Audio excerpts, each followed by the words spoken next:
All right. Looks like we're good to go on YouTube, Facebook as usual. And all right, sweet. We are live on both Facebook and YouTube at the same time. Things are looking good. This is a promising sign here. Welcome in. I'm Connor Riley here with Dog Nation. We're back for our usual Tuesday night chat.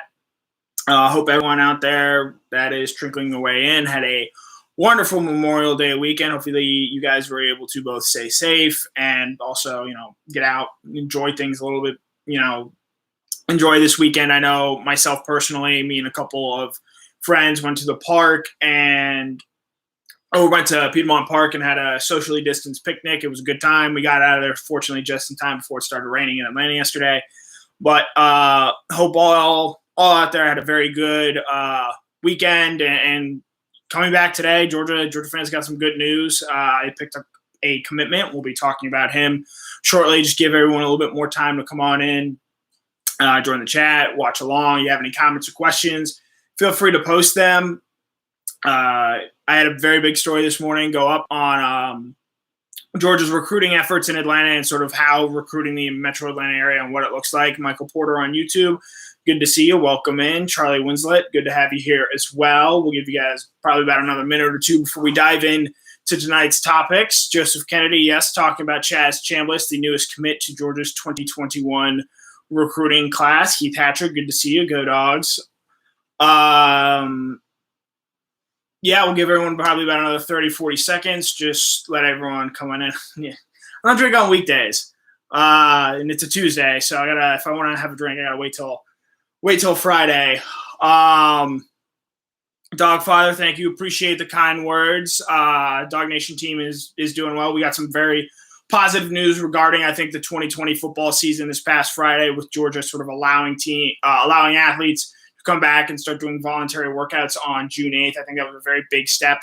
And I think that's a very positive sign in the right direction. People who have sort of been here a couple of times or at least followed along with my thought process on it. I've always sort of believed that, at least as things currently look, Georgia's going to have a season. Bryce Dixon, welcome in. Good to see you. I think I still, obviously there are a lot of hurdles to go through. And yes, there are people to ask questions and there are certain answers that we need. But I think it's important to at least be taking those steps in that direction and sort of having a more positive sort of outlook and outview on things. And I think the SEC and Georgia both saying, athletes can come back and start preparing for the season and giving fans something, I think, to look forward to. I think that's going to go a long way in the coming months. We'll probably talk about that in the last third of the show, last 10, 15 minutes or so. 'Cause some stuff has happened since then. This morning, right as we were getting ready to go off the air for Dog Nation Daily, Chazz Chambliss, a 4-star linebacker prospect out of Carrollton, announces his commitment. I believe he's the number 255 ranked player in the 247 composite rankings. He's an outside linebacker at Georgia. He's going to sort of play that Sam linebacker spot. For those that aren't sort of technically versed in that, is essentially, think Jermaine Johnson or Walter Grant. Those are guys who are traditionally on the field first and second down, sort of as a run stopper.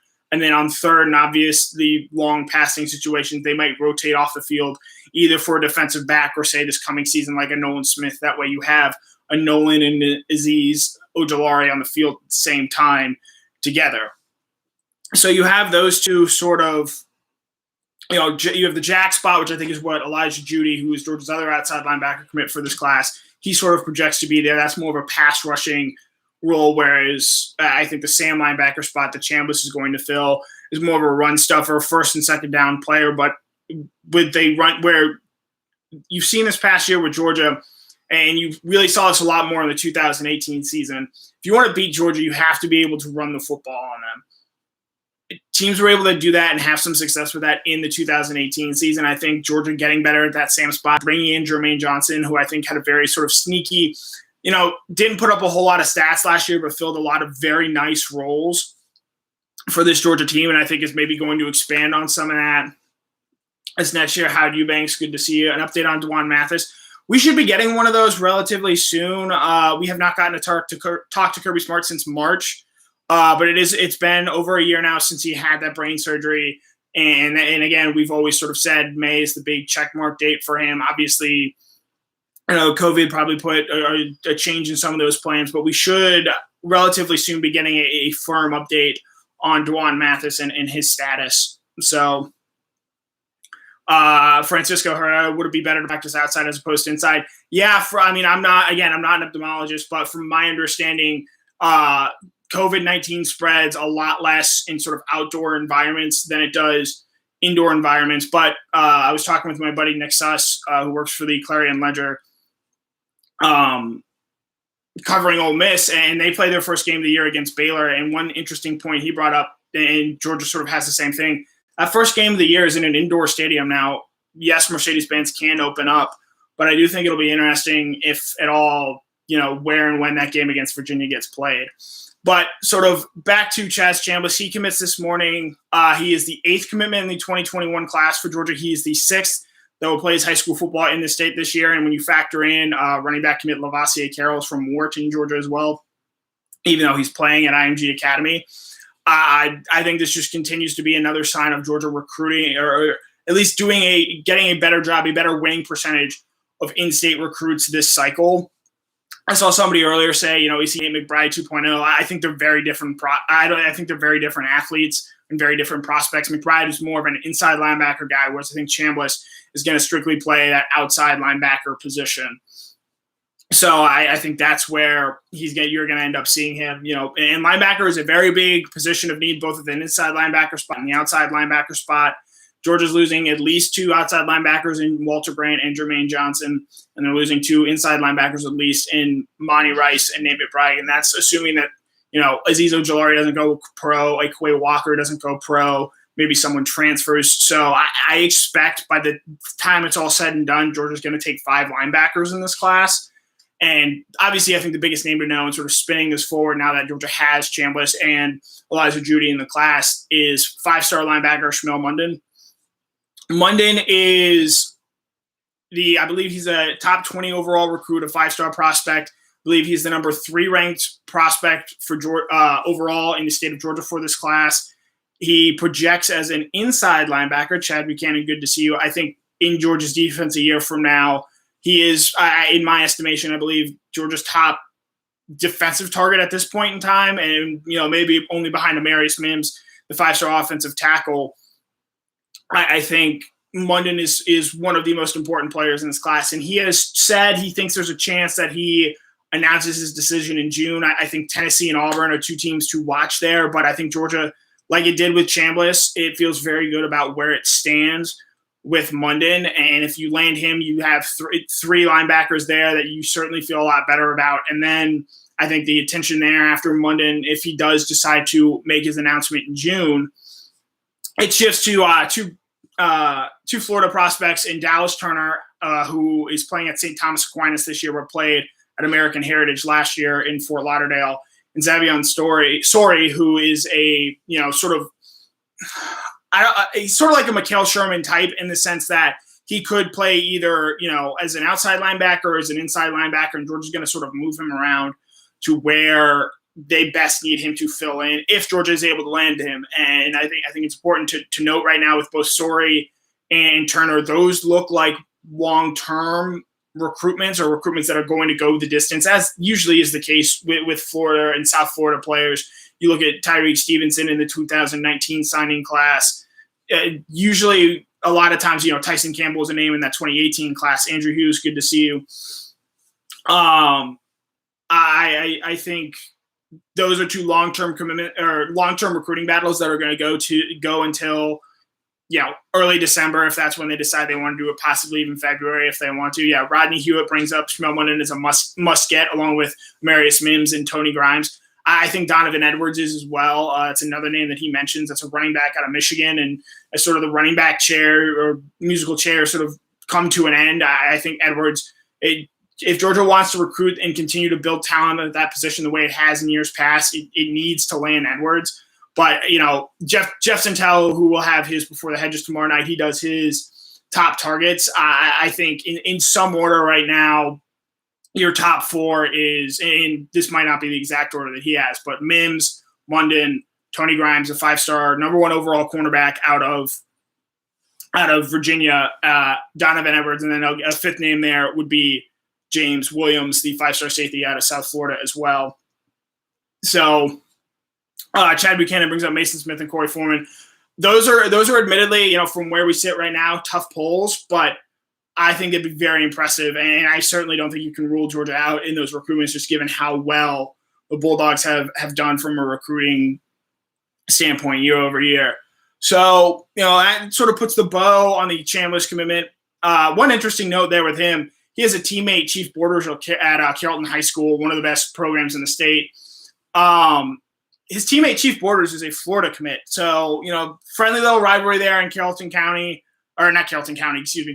School. I think it'll be fun and interesting to see how those two sort of develop and how their careers turn out. Chazz Chambliss, it's not the base. He's not a 5-star commit, but he's a solid player. Players you need to have in your class to fill out your defense, to play specific roles and continue to play the way that Georgia wants to. And I think Chambliss and I think the staff identified that Chambliss can fill a very specific role that Georgia likes having on its defense. And, I think a lot of people prefer the fact, and this sort of segues into our next topic, of having teams made up solely of in-state recruits and in-state guys.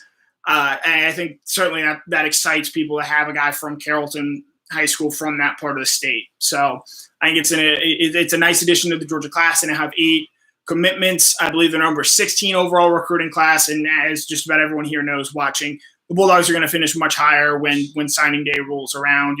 They still have the number 3 overall, class in terms of average recruit ranking, whereas schools like Tennessee and Florida, while they are technically above Georgia right now, it's due solely to the fact that they've just accepted way more commitments than those two schools have, than a school like Georgia has. So segueing into our second topic here, I had a big story this morning published on sort of the metro Atlanta recruiting area and how Georgia has done that, how other schools have done that, and, sort of looking at it over the term of, this is now, I believe, Kirby Smart's 16, 17, 18, 19, 20, 21. So this will be a 6th sort of cycle as the head coach of Georgia, and there's at least, I think, enough data now and it seems that Facebook might be twitchy. That's probably not all that surprising, given it is fake on that end. Hopefully it seems like YouTube is up and working good.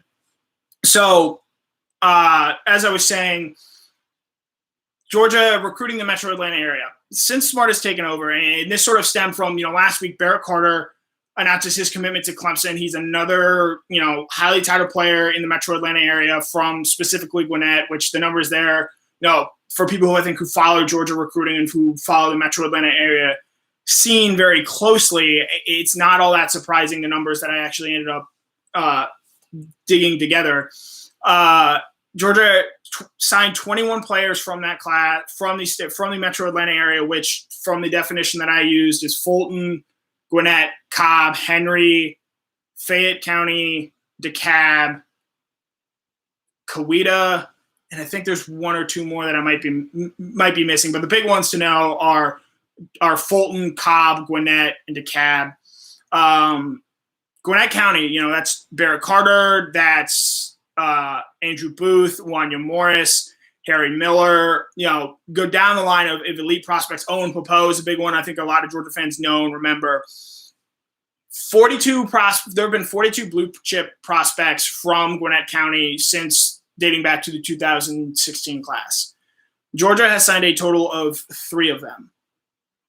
That would be Warren Erickson in 2018, and then Robert Beal and D'Angelo Gibbs in the 2017 class. They have not signed a player from there since that 2018 class. Georgia has not landed a 5-star recruit in that same time from Gwinnett County, whereas they've done it with Fulton, they've done it with Cobb, and they've done it with DeKalb. They've even done it with Henry County. Now, granted, Brenton Cox and Justin Fields are 2 of those names, and they obviously ended up transferring out. But from a recruiting standpoint, Georgia, still compared to every other school in the country, has done a better job of gaining commitments than other schools. But I think we're starting to see in the last couple of years, Clemson is someone who's making serious inroads here. They're the number 2 team in terms of pulling talent out of the metro Atlanta area. They've landed 15 prospects in that same time, and they've really landed multiple guys in these last couple of classes, including this current one, where they have 4 players from from Metro Atlanta, the Metro Atlanta area, including Barrett Carter from North Gwinnett, Jordan Hancock from North Gwinnett, the two top players in the Metro Atlanta area. And then another school that I think is sort of making strides, and, there are obviously always the Auburn. Atlanta is a huge resource for. Alabama, I think, has made a re-energized effort there after missing out on everyone in the 2018 class. LSU and Florida are making more gains and making up more ground than perhaps you would think. They're at 7-6, but I think a team that going forward, especially as Georgia has shown in years past that it has continued to sort of skew nationally and go the national route for its prospects. I think Tennessee is a school to sort of watch out and keep your eye on. Obviously, they didn't land, other than Wanya Morris really in that 2019 class, they haven't landed any of the really big names. But, they've, Harrison Bailey, this last class, they have 2 commitments from there in this current cycle, in Cody Brown out of Parkview and Julian Nixon out of Centennial up there in Roswell. So I think Tennessee, as Jeremy Pruitt sort of gets things rolling, if they have that on-field success, I think Pruitt has shown he's going to continue to make the inroads and continue to make recruiting the Atlanta area a bigger and bigger part of that Tennessee program, because Tennessee, just from a national standpoint, it isn't where Georgia is, it isn't where Alabama, and it isn't where LSU is. So they're going to have to look probably more regionally. They're going to look more towards the Charlottes and the Atlantas of the world, and potentially saying, hey, we can go out and go into any living room and get any sort of recruit that we would want. Now, as far as this 2021 class, there are no 5-stars in the Metro Atlanta area in this cycle. Now, you might be willing to say, Shmuel Mundis from Paulding, that might be just outside it. That's certainly a fair point. But you look at this recruiting cycle.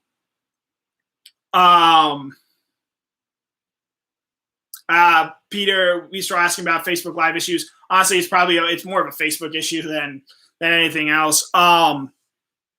You look at the sort of recruiting so far in the state of Georgia. There are 28 blue chip recruits in this cycle from the state of Georgia. 15 of them are from the Metro Atlanta area, meaning 13 are sort of from the rest of the part of the state. 12 of those 15 Metro Atlanta area recruits have already decided where they're going to end up playing, whereas you look at the rest of the state, only 6 of those 13 have made their decision. A lot of those that haven't made their decision are guys that Georgia is seriously in the running for. We've mentioned Munden already. We've mentioned Mims. I think Deion Colsey is a wide receiver target to know. He's from Athens Academy. He's obviously out there in Athens. Decommitted from Notre Dame. I think he's a very, very important wide receiver not commit yet, but a very important wide receiver for Georgia in this 2021 recruiting cycle. I think those are some big names to know. So while Georgia's already done a very good job of getting the top talent in the state, they have obviously the 5-star quarterback commit in Brock Vandegrift, as well as 4-star safety David Daniel. I think as well as Georgia's already done, they're going to continue to do even better and better in this part of the state, and it is going to look different than it has in the past couple of seasons. Last year, or I don't know if it was last recruiting cycle or 2 recruiting cycles ago, but Tennessee had signed more players from the state of Georgia than Georgia ended up doing. Obviously, Georgia, just given where they are and where Tennessee is, Georgia can afford to be a little bit more picky and, not necessarily have to hit the state as hard. And one of the things I think that's important to keep in mind here, and a recruit that comes to mind and sort of looking at, even more specifically, Georgia's quote-unquote struggles in recruiting Gwinnett, you look at a player like Philip Webb. He's a top 40 prospect last year out of Lanier, same school that Derek Brown went to. Tyler Trent is another linebacker. He went to LSU. And, most schools in most states would love to have a player like Philip Webb as close and make him a clear priority in the class. But in last year's recruiting cycle, Georgia was only taking 2 linebacker commits, and that was going to be Mikael Sherman to be sort of their outside linebacker, and Georgia landed him in May. And then there's Noah Sewell, who's going to be Georgia's potential inside linebacker commit. Sewell obviously ended up going and picking Oregon, but Georgia was only ever going to take two linebackers at all, and Webb just didn't fit into those plans. They thought Sherman was a better player, and in the recruiting industries, I think, felt the same way. So, that technically, some might say, oh, that counts as a miss. Why didn't Georgia go out and land Philip Webb? Well, the reality is, they evaluated Mikael Sherman as a better player at that position, and they landed him, and they didn't feel the need to go out and get a guy like a Philip Webb who if you're just looking at recruiting rankings, you might think, oh, he's a great player. Why wouldn't Georgia want to go get him? So Jeff Sentell and I talked about this a little bit this morning. A spinoff article we might do is take a look at, because obviously all the names that I listed sort of in dugout and done, Georgia didn't recruit all those guys. They certainly didn't even recruit all those guys the same. But, there are some guys in there that they did also miss on. So, yeah, and Andrew Hughes brings up Sewell. He's playing with his brother. That was always going to be a tough recruitment for Georgia.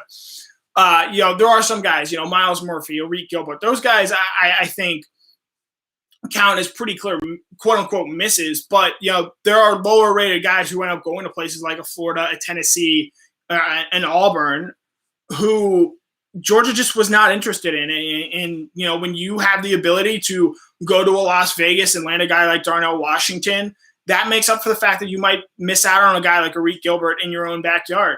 When you're able to go out and land Kendall Milton from Clovis, California, that makes up for, not necessarily looking at the state of Georgia the same way that some of the other local schools and local prospects, or at least local teams, tend to do so. So, in sort of closing on this subject, I think the most important thing when focusing on Metro Atlanta area is look at the schools that have the most commitments from this area. Obviously, Georgia is still first, and Clemson is making ground.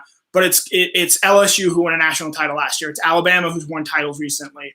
It's Florida who's one of the top teams in the country, as much as that might pain BA and some of the Georgia fans to say. It's Tennessee who is trying to get their program restarted. And I don't think it's a coincidence that at the end of the Butch Jones era, they were not landing elite players from Atlanta anymore. And that really, I think, started to hurt them.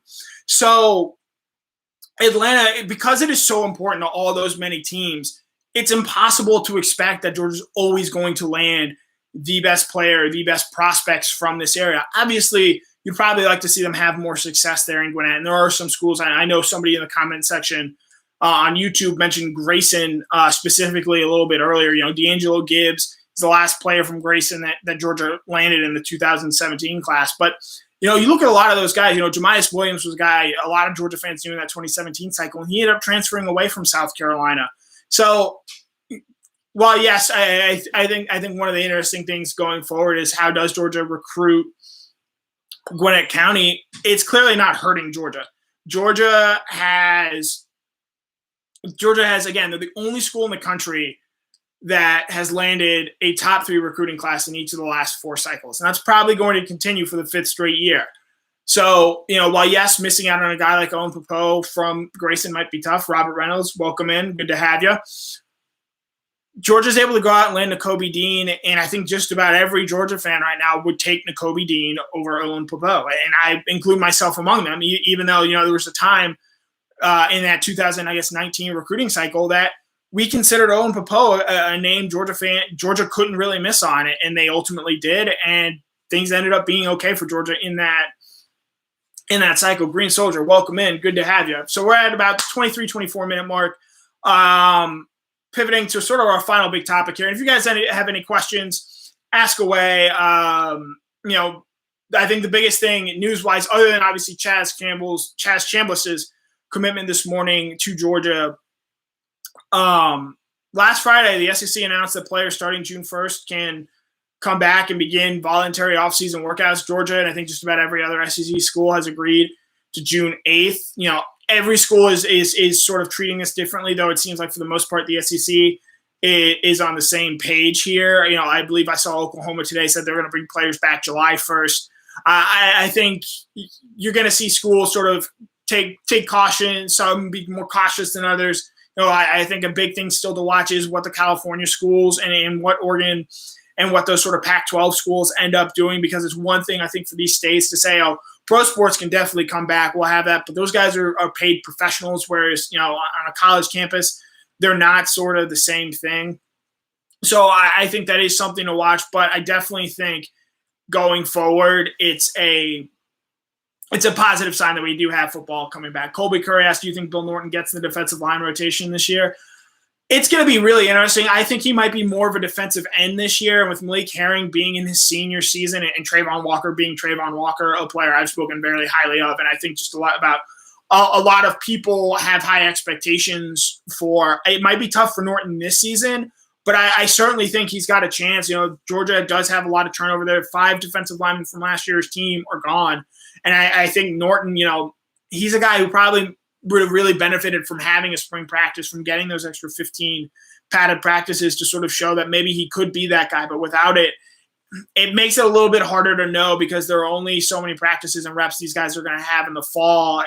And I think it'll be interesting to see, what teams end up having success. Is it going to be the teams that have a bunch of turnover and new faces? I don't really think so. I think it's going to be the teams that are best able to rely on their veterans. That's why, looking at the Big 12, I think I'm really interested in a team like Texas, who brings back Sam Ehlinger. Yes, they have some turnover on the coaching staff, but this is, I believe, Tom Herman's 4th or 5th season there. I feel pretty good about him. Whereas you look at it like an Oklahoma team, they're going to be starting a first-time quarterback in Spencer Rattler, and so I think certain aspects, coaches are just going to rely on experience and what they know. For Georgia's defense, it's not a problem at all. Georgia, I think now pretty clearly is going to have the best defense in the country. They might not get there sacks-wise, but I do think that eventually, just over the course of the season, Georgia's going to have a stellar defense. What does that mean for the offense? Ultimately, we don't know, and that, I think, is a very fair question, and just sort of wonder, and we're not going to know. Certainly, I don't even think when we see it out against Virginia on September 7th, I think it's going to be 2-3 weeks in the season after that Alabama game probably, where we sort of understand and know where Georgia will need to be. I saw somebody ask, I believe it was Robert Reynolds, who do I think starts at left tackle? I think it's Jamari Sawyer. I did a post. I had a video this weekend on Sawyer. I think, as hard as it is to have a winner in sort of this offseason, and with everything that's gone on and how disruptive everything has been, Sawyer's hit every check mark and every check box that he's been asked to. We talked to, Andrew Thomas, Solomon Kinley, and Isaiah Wilson at the Combine. They said Sawyer's going to be a leader for this Georgia offensive line next season. And so far, everything I've seen from him, he's been amazing. I really think the really interesting thing from this weekend was, him working out with Broderick Jones, who one of the most physically impressive 18-year-olds I think I've ever seen. And he is just a mammoth player. I think it'll be really interesting to see, can he get up to speed early? I still think he's probably a more pure left tackle. But if he shows he's able and ready to play early, that might mean Georgia moves Jamari Sawyer over to the right tackle spot where he played so well in the Sugar Bowl. So I think that'll be really interesting to sort of watch his development and production this coming season. Let me see. There was another question. I believe about practices. That's going to be something really interesting to see. There hasn't been anything officially decided yet, and it's probably going to have to come down from the NCAA in terms of adding additional practices, because so many colleges lost those practices you get in the spring. Georgia and Alabama didn't have any. Clemson got a few in, but for the most part, a lot of schools just didn't have that. But that's going to be decided at an NCAA level and not necessarily an SEC level. If I were doing it, if they for some reason put me in charge, I'd probably do sort of like an NFL training camp where, a lot of these schools, they get to come back. Obviously not everyone, but sort of now. But what I would sort of do is I would say probably about 6 weeks out, so the middle of July from the start of the season, say, all right, that's when you can have padded practices. In the SEC, I think that's something that would potentially work. But if schools like Oklahoma and some of the, Michigan, I know their president had some controversial comments this weekend. The California schools, not everyone might be able to do that. So part of me thinks the NCAA might still just decide to roll with, I believe you get 15 practices in the 30 days before your first game. So I think that'll be something to sort of look for. Robert Reynolds, I'll take the under on Darnell Washington touchdowns this year. I just have to see it from from a tight end perspective to believe that that's something that Monken really wants as a part of his offense. Let's see. Yeah, another name right here brings us up to watch out for. I know Chambliss had some comments about him. Brock Bowers, a tight end. Molokai Matavo, and I'm probably butchering his name here. He's set to announce his commitment tomorrow. It doesn't look like that's going to be Georgia. If I had to guess, it'll probably be Oregon. So I think that pretty clearly puts Georgia in the Brock Bowers, you are Georgia's guy for the tight end position in the 2021 recruiting class. And, you have to trust Todd Hartley's track record there. Goes out and lands Darnell Washington last year. from Washington, or from, excuse me, not Washington, from Las Vegas. In his time at Miami, he landed Brevin Jordan also out of the Las Vegas area. So he's shown that he can go across the country and land any tight end recruit he wants. And if Bowers is that guy, I think he's a very good player and a very interesting player for Georgia to add to their offense, because he does not sort of fit that 6'6", 6'7" mauler that, John Fitzpatrick, Rylan Goody, Darnell Washington that tend to be. He's more of, 6'3", sort of like an old H-back sort of type tight end who's a bit more athletic, I would say, than a Washington. So I think that'll be really interesting to see and watch going forward. We've gone about half an hour here. We've got a few more questions. We'll knock those out before heading out. I saw, let's see, second quarterback. Actually, we'll take this one from Mark Brantley. Do you think Keely Ringo or Jalen Collins? I'm guessing he means Jalen Kimber is the most impactful freshman this year on the defense. Oh, Jalen Carter. I think that's Jalen Carter. I think he is a guy that Georgia does not have. And again, when I saw him down in Orlando, he's just a pure brick house. Already well built, 6'4", 300 pounds. He's not a guy I think you have to really worry about of him getting to Georgia not in shape or not ready to go. And, some of the things you see with other freshmen. I think from a physicality standpoint, he's going to be ready to go from the jump. And he sort of does some things that Georgia doesn't necessarily have on its defense. And I think you saw last year with Trayvon Walker, if you're able to just have guys who are different athletes, I think that really helps. So if you're giving me a freshman on defense to pick, I like Keely Ringo a lot. I saw he got to work out with Richard Sherman this weekend. I would probably lean Carter there. I believe Green Soldier and Mark Brantley sort of have the same point here. Yeah, I think the NCAA in an ideal world should make up those practices that was sort of lost. But this is the NCAA we're dealing with, and nothing with them is ever as practical or as easy as perhaps it should be. So, hopefully they get something figured out, but I'm also not going to have that be the expectation. I think at the end of the day, if I were to guess what were to happen, it'll be sort of the same old of, I believe you get 15 practices 30 days out from your first game, which means Georgia, because their first game is on September 7th as opposed to September 5th, they're going to start spring practice or fall camp a little bit later than every other school. And that's just another reality that they're going to have to live with and deal with. So yeah, Cedric Foster brings up Carter's bench rep measurables. He's a very accomplished weightlifter in the state of Florida. So I think that's very interesting. And just another thing that translates to the next level. You look at some of the guys Georgia's recruiting, they want guys who have shown that they have skills that are transferable to other sports. A guy like Aaron Smith with his track speed.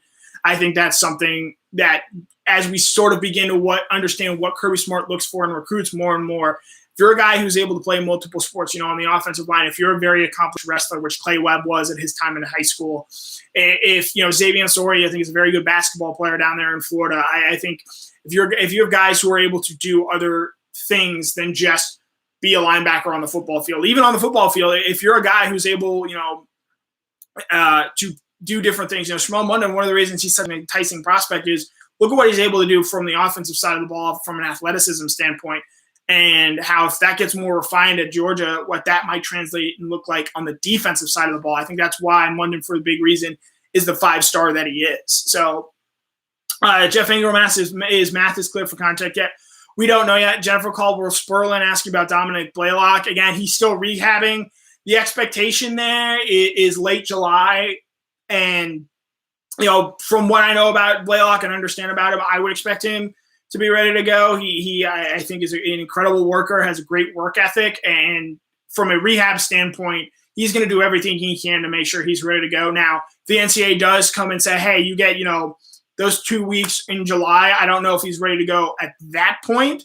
But I do think by game one of the season, he will be healthy to go. How much he used, I'm not sure. He might be someone who I think Georgia sort of says, all right, we'll run you for a few plays here and there. But do we release him fully? I think you might maybe want to save that for the Alabama game, which is Georgia's third game of the season there. So we've got about 35 minutes. One last topic tonight. For those that follow on Twitter, Big Cat is a guy with Barstool. He's been doing these. He has an NCAA football dynasty Coach Doug's. He turned down the Georgia job last week and took the Tennessee job, much to, I think, a lot of Georgia fans' dismay. And Tennessee plays Georgia tonight. So if you're looking for some entertainment, he's not exactly a great NCAA football player. I certainly think, even though I haven't picked up the sticks in a while, I think I could beat him. It's entertaining. It's fun. Last night he was down 17-0 to Toledo early. You never know what you're going to get. Hopefully, I think Georgia pulls out the win there and has sort of fun with it. So that's something to look forward to if you're looking to kill some time tonight on Twitter. Hopefully you're not. Hopefully you've got family or friends around you that you're able to interact with and have a good time with. So that about wraps it up here. Again, just to sort of put a bow on everything, we talked Chazz Chambliss at the top of the show, Atlanta area recruiting, and then from there, we sort of looked ahead to what things might look like with Georgia coming back, where sort of players are in the recovery up. So all in all, I think it was a good show. Great, you guys. As always, check out Dog Nation. Tomorrow on the beat, Mike Griffith at around the noon, 12:30 lunch hour. Mike Griffith's going to have Georgia Athletic Director Greg McGarity on the beat with his On the Beat segment. So tune into that. And McGarity's going to answer, I think, a lot of the questions in terms of procedurally, when does Georgia come back?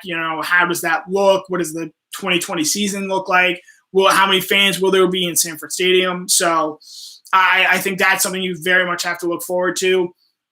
I think another thing, Jeff Santel's Before the Hedges, 7 o'clock or 6 o'clock, 7 o'clock-ish tomorrow night. I think that's going to be another thing to tune into. Jeff does a great job with that. I'm 99% confident that we will have a cover 4. But not this past week, just we took the week off, had another meeting that we had to go to virtually, of course. So, cover 4 will be back this Thursday. And then Dog Nation Daily every morning at 10 a.m. back in the studio. We've been back in there for a week now. It's been great. So hope everyone has a great, rest of the week, had a great Memorial Day weekend, sort of continue to practice social distancing, wear a mask out in public. And, I think you've seen, and at least I have anyway, that we're as a society beginning to turn some corners here. And I think June's going to be a big month. And, hopefully you guys continue to check out Dog Nation. We'll have you covered. Georgia's players are coming back. I think it's a good sign. I feel very confident now that there is going to be a 2020 college football season. So we all have that to look forward to. Great chatting with you guys tonight. As always, continue to check out Dog Nation. Have a great one.